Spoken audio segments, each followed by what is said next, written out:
Monday Hollywood box office episode కి మీకు స్వాగతం. అఫ్ కోర్స్ ఇండియన్ ఫిల్మ్స్ యొక్క బాక్స్ ఆఫీస్ అప్డేట్స్ గురించి రేపు తెలుసుకుందాం.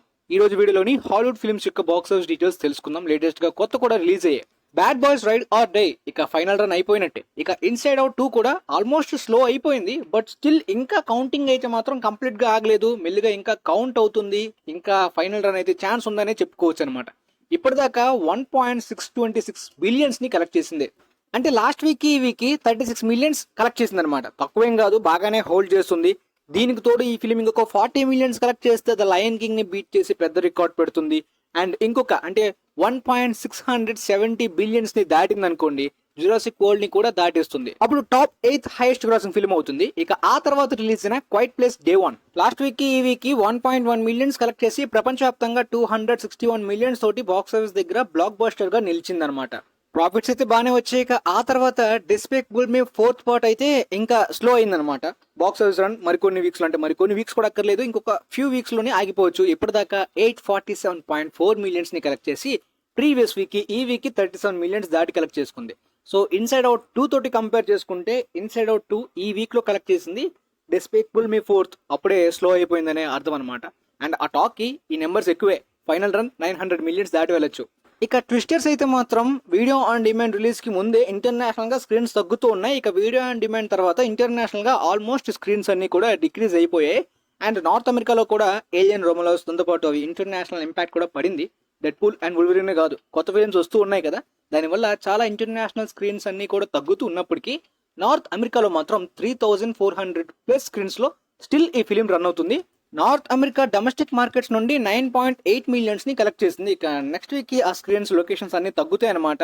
సో ఆ విధంగా నార్త్ అమెరికా కాంట్రిబ్యూషన్ నుండి ప్రాఫిట్స్ అయితే ఫిలిం కి మంచిగానే వచ్చాయి. ఇంటర్నేషనల్ గా కొన్ని కంట్రీస్ లో ఉన్న లాసెస్ ని కవర్ చేశారు. దాంతోపాటు మేకర్స్ కి కూడా ప్రాఫిట్ మిగిలింది కాబట్టి అప్కమింగ్ పార్ట్స్ కి అయితే మాత్రం ఎలాంటి ప్రాబ్లం కూడా లేదనమాట. హ్యాపీగా తీసేస్తారు. ఎందుకంటే నార్త్ అమెరికాలో ఎప్పుడైతే సపోర్ట్ ఉందో వాళ్ళకి ఫాస్ట్ ప్రాఫిట్స్ వచ్చేస్తాయి.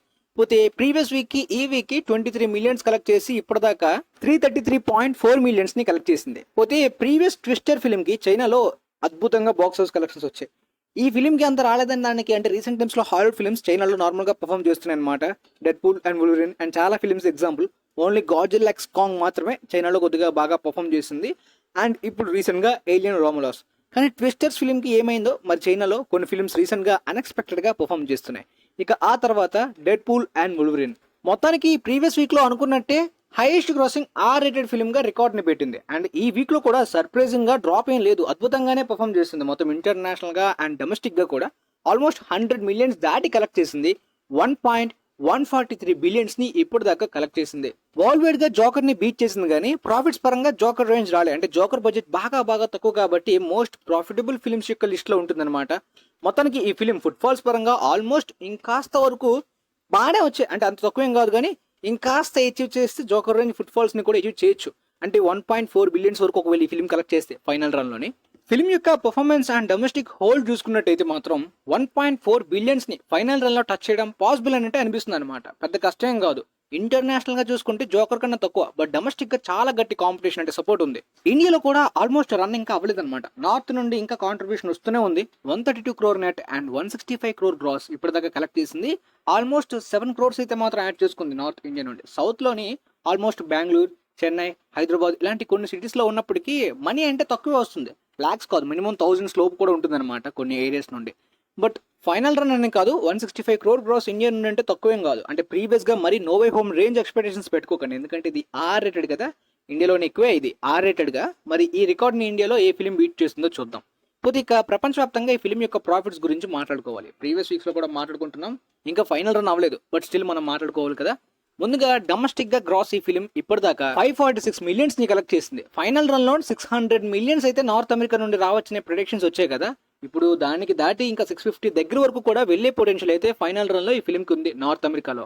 పోతే ఈ డొమెస్టిక్ 546 మిలియన్స్ గ్రాస్ లోని మొత్తం ట్యాక్స్ అండ్ థియేట్రికల్ రెంట్ అంతా తీసేసి మిగిలిన ప్రాఫిట్స్ అయితే 327.6 మిలియన్స్ ప్రాఫిట్ మిగిలింది నార్త్ అమెరికాలో. ఇక ఇంటర్నేషనల్ గా చూసుకుంటే 596 మిలియన్స్ దాటి కలెక్ట్ చేసింది ఓవర్సీస్ నుండి.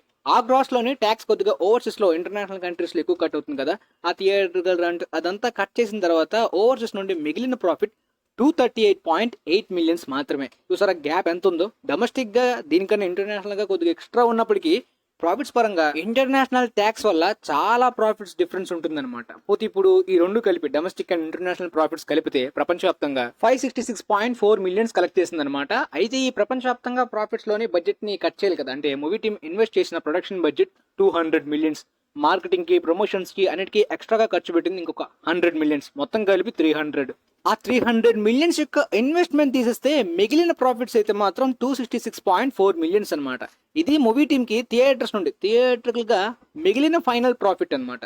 ఇంకా video on demand and OTT అవన్నీ ఎక్స్ట్రాగా వస్తున్న ప్రాఫిట్స్ థియేటర్కల్ గా ఇంతే వచ్చినట్టు. సో ఇక ఈ మూవీ గురించి క్లారిటీ వచ్చింది కదా. ఇక ఆ తర్వాత లాంగ్ లెగ్స్ అయితే మాత్రం ఫైనల్ రన్ లోనే, అంటే ప్రీవియస్ వీక్ కి ఈ వీక్ కి ఇంకొక 10 మిలియన్స్ యాడ్ చేసుకుని ప్రపంచవ్యాప్తంగా ఆల్మోస్ట్ 100 మిలియన్ యొక్క మార్క్ ని టచ్ చేసి రీసెంట్ గా ఎన్డీ ఫిల్మ్ లో ఒక రికార్డ్ ని పెట్టింది. ఆ తర్వాత ఇండియా నుండి డైరెక్టర్ ఎం నైట్ ష్యామ్లన్ గారి రీసెంట్ ట్రాప్ ఫిల్మ్ కి విపరీతమైన negative reviews and negative audience talk వచ్చినప్పటికీ ప్రీవియస్ వీక్ కి ఈ వీక్ కి 17 మిలియన్స్ దాటి కలెక్ట్ చేసుకోవడం అనేది మంచి విషయం అని చెప్పుకోవాలన్నమాట. కంప్లీట్ వాష్ అవుట్ అవ్వట్లేదు అండ్ లాసెస్ కూడా తక్కువ పెట్టే అవకాశం ఉంది. ఇప్పటిదాకా 62 మిలియన్స్ అయితే మాత్రం ప్రపంచవ్యాప్తంగా దాటింది. 75 మిలియన్స్ దాటితే కొద్దిగా ప్రాఫిట్స్ అంటే లాసెస్ తగ్గుతాయి, ప్రాఫిట్స్ అయితే రావడం కొద్దిగా కష్టమే, కానీ సేఫ్ అయిపోయినట్టే, పెద్ద ప్రాబ్లం లేదు. ఇక ఆ తర్వాత ర్యాన్ రెనాల్డ్స్ గారి wife Blake Lively recent It Ends with Us film బాగా పాపులర్ అవుతుంది ప్రపంచవ్యాప్తంగా చాలా కంట్రీస్ లో, ముఖ్యంగా ఆ నవల్కున్న ఇంపాక్ట్. అండ్ రీసెంట్ గానే నాకు తెలిసింది ఆ బుక్ అడాప్టేషన్ తోటి పార్ట్ 2 ని కూడా తీయచ్చంట. ఎందుకంటే ఇప్పటిదాకా 180 మిలియన్స్ ప్రపంచవ్యాప్తంగా కలెక్ట్ చేసింది. అది కూడా నార్మల్ జాన్రా అండ్ నార్మల్ టాగే వచ్చింది, అంత పెద్ద అనే కాదు. కానీ హైప్ అంటే ఆ బుక్ యొక్క క్రేజ్ అయితే ప్రపంచవ్యాప్తంగా చాలా కంట్రీస్ లో ఉందంట, ముఖ్యంగా గర్ల్స్ లోనే. ఇండియాలో కూడా చాలా మంది బుక్ పట్టుకొని థియేటర్స్కి వచ్చి మీడియా దగ్గర నించోవడం అయితే రీసెంట్ గా ఆన్లైన్ లో వైరల్ అవుతున్నాయి ఆ వీడియోస్. ఆ తర్వాత జాక్లే లేవి యొక్క Harold and the purple crayon యొక్క సినిమా ప్రీవియస్ వీకెండ్ ఓపెనింగ్ వీకెండ్ లోనే ఆల్మోస్ట్ వాష్అవుట్ అయిపోయింది. ఇక ఆ తర్వాత రిమైనింగ్ ఈ వీక్ అంతా కూడా కంప్లీట్ గా డిజాస్టర్ గా అయిపోయినట్టు, ఎందుకంటే 20 మిలియన్స్ మాత్రమే కలెక్ట్ చేసింది, అంటే 4 మిలియన్స్ ప్రీవియస్ వీక్ ఈ వీక్ కి. బోర్డర్ ల్యాండ్స్ కూడా ఆల్మోస్ట్ వాష్అవుట్ అయిపోయింది ఓపెనింగ్ వీకెండ్ కి. ఇక రీసెంట్ వీకెండ్ కూడా అదే పరిస్థితి అనమాట. అండ్ ముఖ్యంగా నెగిటివిటీ అంటే ఎలా ఉందంటే ఫిలిం కి వేరే లెవెల్లో ఉందన్నమాట. గేమ్ కి అంత దారుణమైన అడాప్టేషన్ ఏంటి అది ఇది అని చెప్పి వీడియో ఆన్ డిమాండ్ వెంటనే రిలీజ్ అయ్యే ఒక 2-3 రోజులకి అనౌన్స్ చేసేసారంటే మీరు అర్థం చేసుకోవచ్చు. 21 మిలియన్స్ దాటింది ఇప్పటిదాకా, దారుణమైన పరిస్థితి. ఆ తర్వాత రీసెంట్ గా రిలీజ్ అయిన ఏలియన్ రామ్యులస్ మనం ఇంకా చూడలేదు అనమాట. మన ఇండియాలో ఆగస్టు 23 అనమాట. నేనైతే ఈగర్లీ వెయిట్ చేసే ఈ ఫిలిం గురించి. పోస్ట్ పోన్ అవడం బాధగా అనిపించింది. ఫిలిం కి రెస్పాన్స్ చాలా బాగుంది, మౌత్ టాక్ కూడా. కాకపోతే ఈ ఫిలిం ఓపెనింగ్ వీకెండ్ చాలా మందిని సర్ప్రైజ్ చేసింది, ఎందుకంటే చాలా వరకు కొన్ని ఆర్టికల్స్ అయితే మాత్రం నార్త్ అమెరికాలోనే 30 మిలియన్స్ లేదంటే అంతకన్నా తక్కువ అన్నట్టు ప్రొజెక్షన్స్ ని తెలిపారు. బట్ ఈ film north America domestic opening weekend 41 millions దాటి కలెక్ట్ చేసి అక్కడ సర్ప్రైజ్ చేయడం మాత్రమే కాదు, ఇంటర్నేషనల్ మార్కెట్స్ లో ముఖ్యంగా చైనాలోనే 25 మిలియన్స్ వరకు కలెక్ట్ చేసిందంటే అందరూ షాక్ అయ్యారు అనమాట. చైనా మార్కెట్ ఒకప్పుడు హాలీవుడ్ ఫిల్మ్స్ కి సహకరిస్తున్నట్టు ప్రతి ఫిల్మ్ కి సహకరించట్లేదు కాబట్టి ఎవరు ప్రిడిక్ట్ చేయలేకపోతున్నారు. డెడ్ పూల్ అండ్ వుల్వరిన్ లాంటి ఫిల్మ్ కూడా అండర్ పర్ఫార్మ్ అనే ఫీల్ లో ఉన్నారనమాట. కానీ ఈ ఫిల్మ్ దాన్ని కూడా దాటేసి చైనాలోనే డెడ్ పూల్ అండ్ వుల్వరిన్ కన్నా ఫైనల్ రన్ లో ఎక్కువ కలెక్ట్ చేస్తుందనే సైన్స్ కనిపించాయి అనమాట. ఓపెనింగ్ వీకెండ్ లో 108 మిలియన్స్ దాటి కలెక్ట్ చేసింది అనమాట. ప్రపంచవ్యాప్తంగా 200 మిలియన్స్ దాటితే ఫిలిం కి బ్రేక్ ఈవెన్ టార్గెట్ అనమాట. నెక్స్ట్ వీకెండ్ కి అయిపోయేలా కనిపిస్తుంది అనమాట. ఆ తర్వాత నెక్స్ట్ ఇయర్ మనం హులులోని ఏలియన్ ఎర్త్ అనే కంప్లీట్ ప్రీక్వెల్ అనమాట. ఆల్రెడీ మనం ఏలియన్ 1 దాని తర్వాత దానికి ప్రీక్వెల్ ప్రొమిథియస్ ని చూసాం. బట్ ప్రొమిథియస్ కన్నా ముందు 30 ఇయర్స్ అంటే ఏలియన్ 1 ఫిలిం కి 30 ఇయర్స్ ప్రీవియస్ గా జరిగిన ఈవెంట్స్ తో ఏలియన్ ఎర్త్ అనే ఫిలిం ని చూపించబోతున్నారు. అంటే ఏలియన్స్ యొక్క ఎర్త్ ప్రొమిథియస్ కన్నా ముందు ఏలియన్స్ వాళ్ళ గ్రహంలో ఏ విధంగా ఉండేవాళ్ళు అనే ఈవెంట్స్ ని ఒక వెబ్ సిరీస్ లాగా 2025 పులిలోని రాబోతున్నట్టు అనమాట. మనకి రీసెంట్ గా తెలిసింది. ఏలియన్ రామ్యులస్ యొక్క స్క్రీనింగ్స్ లోని ఆ ఏలియన్ ఎర్త్ యొక్క టీజర్ ని కూడా చూపిస్తున్నారంట. మేబీ మన ఇండియాలో రిలీజ్ అయిన తర్వాత మన ఇండియన్ స్క్రీనింగ్స్ లో కూడా ఆ టీజర్ ని చూపిస్తారేమో, చూడాలి. ఆ తర్వాత బ్రేక్ డౌన్ గురించి కూడా మాట్లాడుకుందాం.